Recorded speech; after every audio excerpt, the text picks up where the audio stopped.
Biaya hidup dan wisata yang terjangkau menjadikan Nepal sebagai magnet bagi wisatawan mancanegara.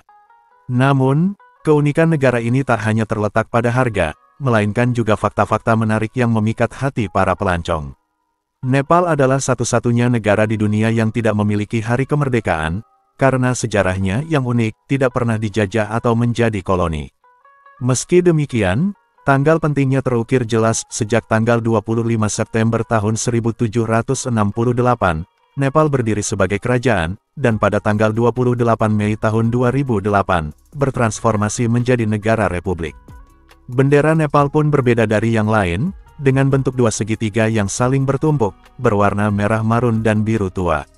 Di atasnya, simbol bulan bersinar, sementara di bawahnya, simbol matahari terbit.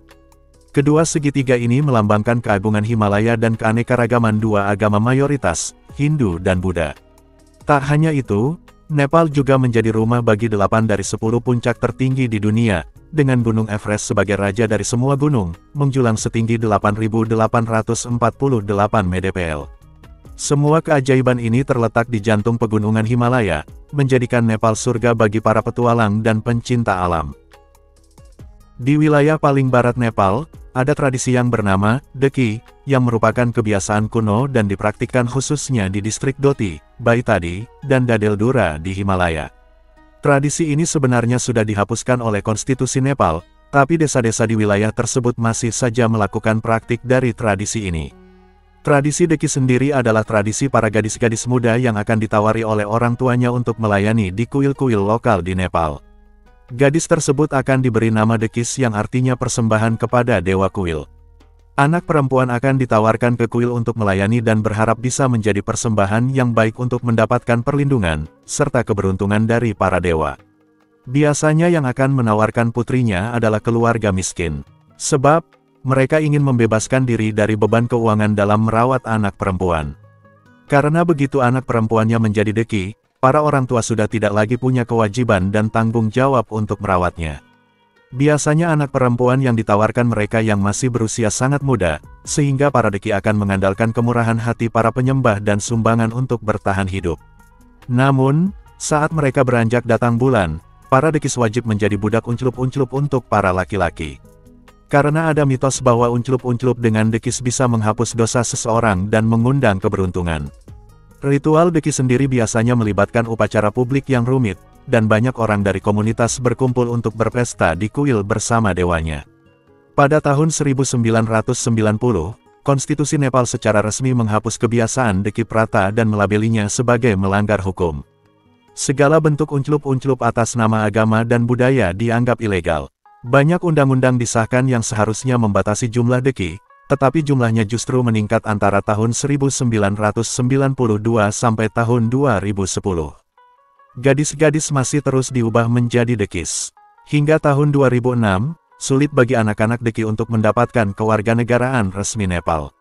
Sebab, kewarganegaraan di Nepal diperoleh dari keturunan patrilineal, yaitu garis ayah. Keturunan matrilineal sebagian besar tetap tidak diakui, dan begitu seorang gadis menjadi Deki, dia berhenti menjadi warga negara Nepal. Jadi, ketika anak-anak Dekis lahir, mereka sering ditolak kewarganegaraan Nepalnya.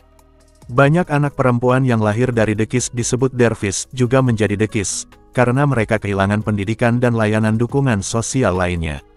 Namun, undang-undang yang disahkan pada tahun 2006 sedikit memudahkan anak-anak Dekis untuk mendapatkan kewarganegaraan, hanya jika mereka dapat membuktikan bahwa ayah mereka adalah orang Nepal. Di Nepal, masyarakat tertentu memiliki budaya bisnis jual beli jajanan apem unclup-unclup yang masih hidup. Mereka terlibat dalam bisnis jual beli jajanan apem unclup-unclup dengan mengikuti jejak leluhur mereka. Berdasarkan sistem kastel di wilayah Terai, terutama distrik Dang dan Bardia, beberapa masyarakat Badi meneruskan bisnis jajanan apem unclup-unclup sebagai tradisi keluarga mereka. Di ibu kota, Kathmandu, Tamel merupakan pusat wisata yang terkenal. Tamel juga dianggap sebagai daerah yang terkenal dengan aktivitas jual beli jajanan apem unclup-unclup di lembah Kathmandu.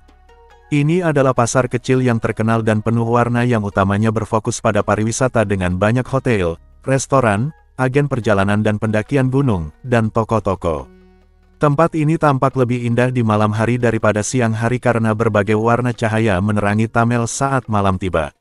Namun, tempat ini akan berubah menjadi daerah ajang jual beli jajanan apem unclup-unclup. Beberapa bisnis perdagangan jajanan apem unclup-unclup dioperasikan dengan memasang papan pijet di luar.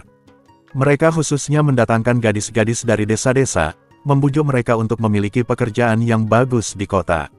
Sekitar 95% dari mereka tidak berpendidikan dan kurang pendidikan. Karena kemiskinan, orang tua mengizinkan mereka pergi ke kota untuk mencari uang.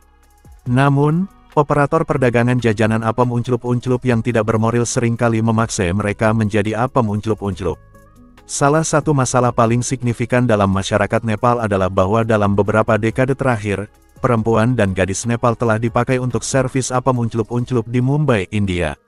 Banyak orang tua kehilangan anak perempuan mereka saat berharap masa depan yang menjanjikan dengan bekerja di negara tetangga.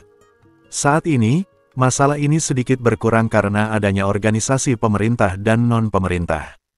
Namun dalam beberapa tahun terakhir, jual beli jajanan apem telah meningkat di dalam Nepal.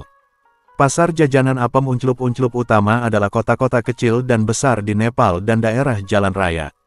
Apem unclup-unclup didefinisikan sebagai pelaksanaan tindakan unclup-unclup semata-mata untuk keuntungan materi.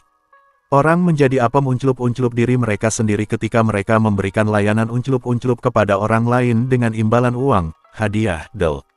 Ada banyak perdebatan tentang apakah jajanan apem unclup-unclup harus dilegalkan, dan masyarakat kita mendekatinya dengan tidak memihak. Masyarakat secara bersamaan mengkritik unclup-unclup kontrak tetapi menyediakannya bagi pelanggan dengan sikap dan perilaku yang bertentangan yang dipaksakan oleh budaya. Banyak asumsi di Nepal tentang unclup-unclup kontrak masih terhambat oleh hukum dan batasan sosial.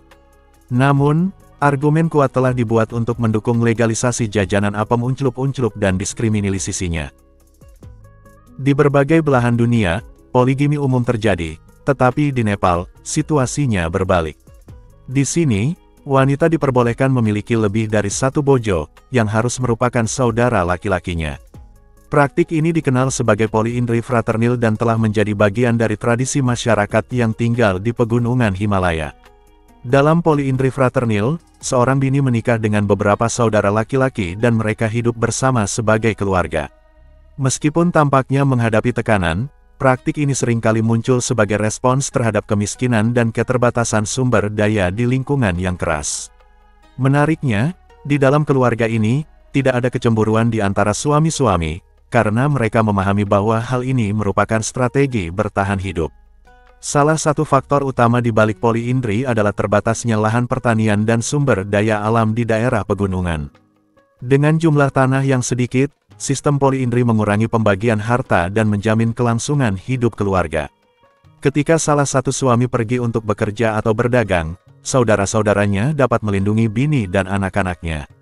Tradisi ini juga mengurangi risiko sosial dan ekonomi, seperti diungkapkan oleh Kundol, seorang penduduk setempat, di mana para suami-suami bergantian bekerja, jadi ia merasa aman. Jika hanya ada satu, dia akan tertekan untuk mencari nafkah tanpa ada yang membantu di rumah. Selain itu, polyindri berfungsi sebagai pengendali kelahiran. Dengan satu bini yang berbagi antara beberapa bojo, frekuensi hubungan pengunclupan dan kemungkinan berbadan dua dapat dikelola dengan lebih baik. Ini membantu mengatur jumlah anak dalam keluarga, yang penting di daerah dengan populasi terbatas. Di tengah tantangan kehidupan yang berat, polyindri menawarkan dukungan dalam bertahan hidup. Tanggung jawab dibagi di antara saudara laki-laki, memungkinkan mereka fokus pada pertanian dan kegiatan unclup-unclup lainnya. Praktik ini juga memberikan perlindungan ekonomi dan sosial bagi perempuan. Jika salah satu suami meninggal, bini tersebut tidak akan sendirian, karena masih ada bojonya yang lain siap untuk menjaga dan melindunginya serta mengunclupnya. Meskipun tradisi ini perlahan mulai memudar, banyak yang masih mengadopsinya karena tantangan lahan dan sumber daya yang ada.